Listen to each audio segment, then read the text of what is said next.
साध संगत जी, प्रेम से कहना धन निरंकार जी। एक नई साखी के साथ स्वागत है आप सभी का आपके ही अपने चैनल पर।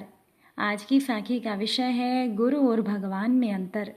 तो चलिए सुनते हैं आज की ये साखी। साध संगत जी, एक आदमी के घर पर भगवान और गुरु दोनों पहुंच गए। वो आदमी बाहर आया और चरणों में गिरने लगा।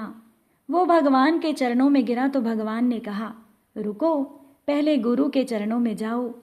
वो व्यक्ति दौड़कर गुरु के चरणों में गया। गुरु बोले कि मैं भगवान को लाया हूँ, पहले भगवान के चरणों में जाओ। तो वो व्यक्ति भगवान के चरणों में गया तो भगवान बोले, इस भगवान को तो गुरु ही लाया है ना, गुरु ने ही बताया है ना, तो पहले तुम गुरु के चरणों में जाओ। फिर वो व्यक्ति गुरु के चरणों में गया तो गुरु बोले, नहीं नहीं, मैंने तो तुम्हें बताया ही है ना, लेकिन तुमको बनाया किसने है? भगवान ने ही तो बनाया है ना, इसीलिए पहले भगवान के चरणों में जाओ। तो वो व्यक्ति फिर भगवान के चरणों में गया।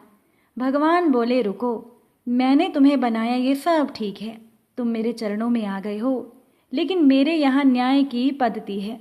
अगर तुमने अच्छा किया है, अच्छे कर्म किए हैं, तो तुमको स्वर्ग मिलेगा, मुक्ति मिलेगी, अच्छा जन्म मिलेगा। लेकिन अगर तुम बुरे कर्म करके आए हो तो मेरे यहाँ दंड का प्रावधान भी है, तुम्हें दंड मिलेगा। 84 लाख योनियों में भटकाए जाओगे, फिर अटकोगे, फिर तुम्हारी आत्मा को कष्ट होगा, फिर नरक मिलेगा और अटक जाओगे। लेकिन ये गुरु है ना, ये बहुत भोला भाला है, इसके पास इसके चरणों में पहले चले गए तो तुम जैसे भी हो, जिस तरह से भी हो, ये तुम्हें गले लगा लेगा और तुमको शुद्ध करके मेरे चरणों में रख जाएगा, जहाँ इनाम ही इनाम है। यही कारण है साध संगत जी कि गुरु कभी भी किसी को भगाता नहीं, गुरु तो निखारता है, जो भी मिलता है उसे गले लगाता है, उसको अच्छा करता है और भगवान के चरणों में भेज देता है। आप सभी ने सहजोबाई का नाम तो सुना ही होगा। एक बार की बात है कि सहजोबाई अपनी कुटिया के द्वार पर बैठी थी। उनकी गुरु भक्ति से खुश होकर परमात्मा प्रकट हो गए, लेकिन सहजोबाई के अंदर कोई विशेष उत्साह नहीं था। भगवान ने पूछा, सहजो, हम खुद चलकर तुम्हें दर्शन देने आए हैं, क्या तुम खुश नहीं हो? सहजोबाई ने हाथ जोड़कर कहा, प्रभु, ये तो आपने मुझ गरीब पर बड़ी कृपा की है, लेकिन मुझे तो आपके दर्शनों की कामना ही नहीं है। भगवान ने कहा, सहजो, तेरे पास ऐसा क्या है जो तू मेरा दीदार भी नहीं करना चाहती? सहजोबाई ने कहा, हे दीनानाथ, मेरे सतगुरु पूर्ण समर्थ हैं और मैंने आपको अपने सतगुरु में ही पा लिया है। सहजो का ऐसा प्रेम भाव देखकर भगवान बड़े खुश हुए। भगवान ने कहा, सहजो, क्या तुम मुझे अंदर आने के लिए नहीं कहोगी? सहजो की आंखें आंसुओं से भरी हुई थी।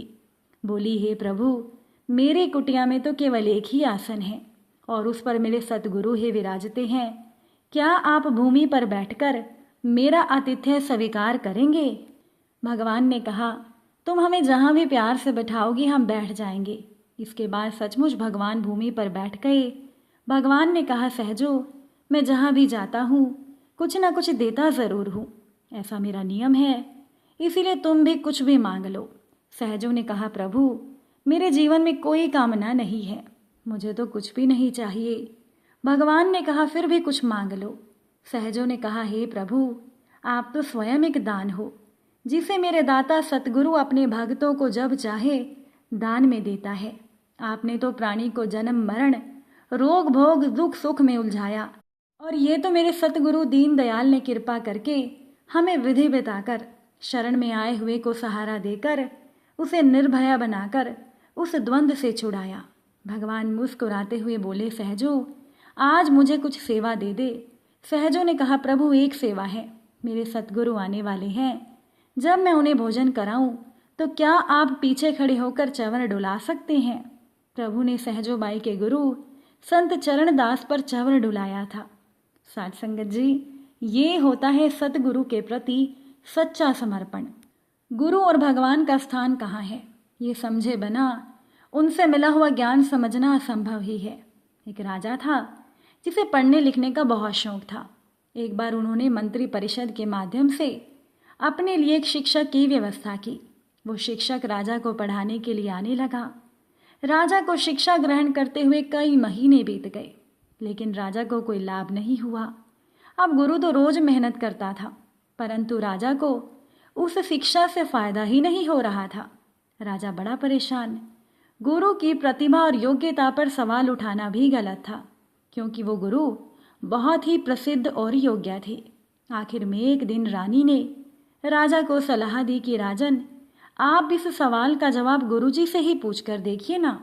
राजा ने एक दिन हिम्मत करके गुरु के सामने कह ही दिया, हे गुरुवर, मुझे माफ़ कीजिएगा, मैं कई महीनों से आपसे शिक्षा ग्रहण कर रहा हूँ, पर मुझे तो इसका लाभ नहीं हो रहा। ऐसा क्यों? गुरुजी ने बड़े ही शांत स्वर में जवाब दिया कि राजन, इसका कारण तो बहुत ही सीधा है। राजा ने कहा, गुरुवर, कृपा करके आप शीघ्र इस प्रश्न का उत्तर दीजिए। राजा ने विनती की।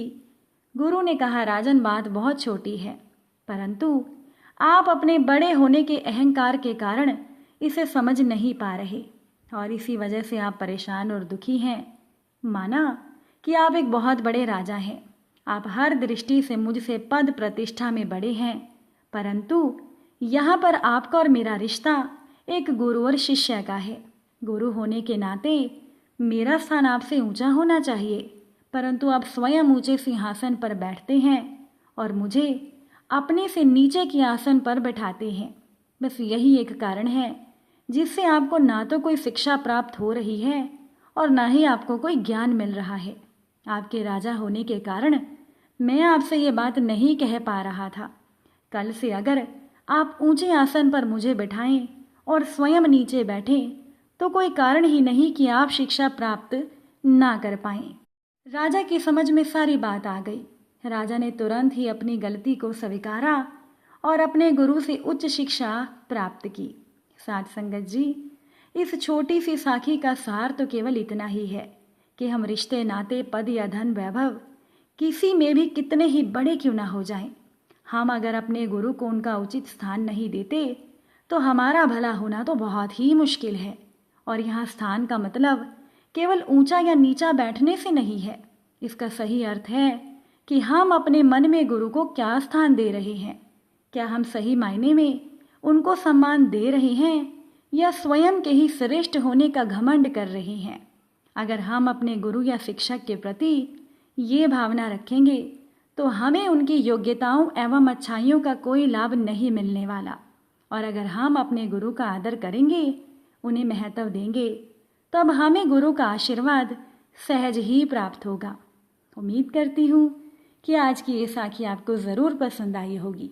अगर साखी अच्छी लगी हो, वीडियो को लाइक शेयर कीजिएगा, चैनल पर नए हैं तो सब्सक्राइब कीजिएगा। आप सभी से फिर मुलाकात होगी नई साखी और नए विचारों के साथ।